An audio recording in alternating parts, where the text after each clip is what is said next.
Hello everyone, ये question आपसे ये कह रहा है कि लोड ड्यूरेशन कर्व जो होता है उसके नीचे का जो एरिया है वो क्या रिप्रेजेंट करता है। तो चलिए इसको अपन एक ग्राफिकल फोटो की सहायता से समझने की कोशिश करते हैं। लोड ड्यूरेशन कर्व का डेफिनेशन होता है कि वह लोड जो समय के साथ डिक्रीजिंग ऑर्डर में जिस ग्राफ में शो किया जाता है उसे कहा जाता है लोड ड्यूरेशन कर्व। और जैसा कि आप देख पा रहे हैं यहां पर इस वाई एक्सिस पे लोड है और एक्स एक्सिस पे टाइम है। समय के साथ टाइम के रेस्पेक्ट में लोड डिक्रीजिंग ऑर्डर में दिखाया गया है, इसे लोड ड्यूरेशन कर्व कहते हैं। क्वेश्चन कह रहा है कि इसके नीचे का एरिया क्या रिप्रेजेंट करता है। तो अपन 1 मिनट के अंदर यहां से पूछे जा सकने वाले 5 न्यूमेरिकल को डिस्कस करेंगे। वीडियो को जरूर से आप लास्ट तक देखिएगा। सबसे पहले बात करें तो इस डायग्राम को देखते ही सबसे पहला आपको पता चल जाता है कि मैक्सिमम डिमांड कितना होगा। तो 100 किलोवाट इसका मैक्सिमम डिमांड हो गया। दूसरा, आप यहां से इसका एवरेज लोड भी फाइंड कर सकते हैं। उसका शॉर्ट ट्रिक ये होता है कि आपको यहां पर जो है एवरेज लोड का फॉर्मूला मिलता है KWH डिवाइड बाई H। तो आपको एनर्जी कैलकुलेट करना है और यही आपसे इस क्वेश्चन का आंसर भी मांग रहा है कि इस लोड कर्व के लोड ड्यूरेशन कर्व के नीचे का एरिया मतलब कि लंबाई इनटू चौड़ाई अगर आप करोगे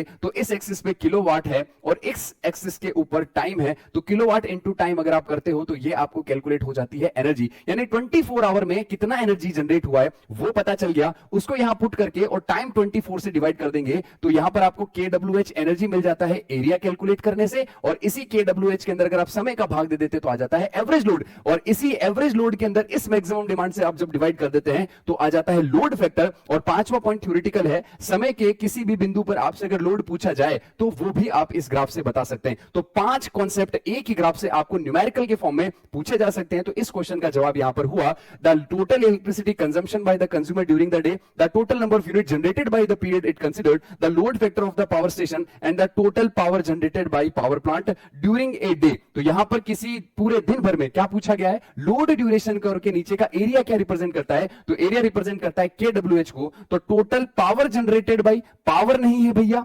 KWH एनर्जी है जो जनरेट हुई है। तो इलेक्ट्रिसिटी कंजम्पशन कितना कंज्यूमर ने किया, क्योंकि कंज्यूमर जो इलेक्ट्रिसिटी कंज्यूम करता है वो KWH के रूप में कंज्यूम करता है। Total number of unit generated by the period it considered and the total load factor of the, तो लोड फैक्टर भी यहां पर कैलकुलेट नहीं हो रहा है क्योंकि एरिया लोड फैक्टर को रिप्रेजेंट नहीं कर रहा है। तो ऑप्शन सी और डी तो एलिमिनेट हो गए। ऑप्शन ए और बी में हमारे पास में अब जो है वो कंफ्यूजन है।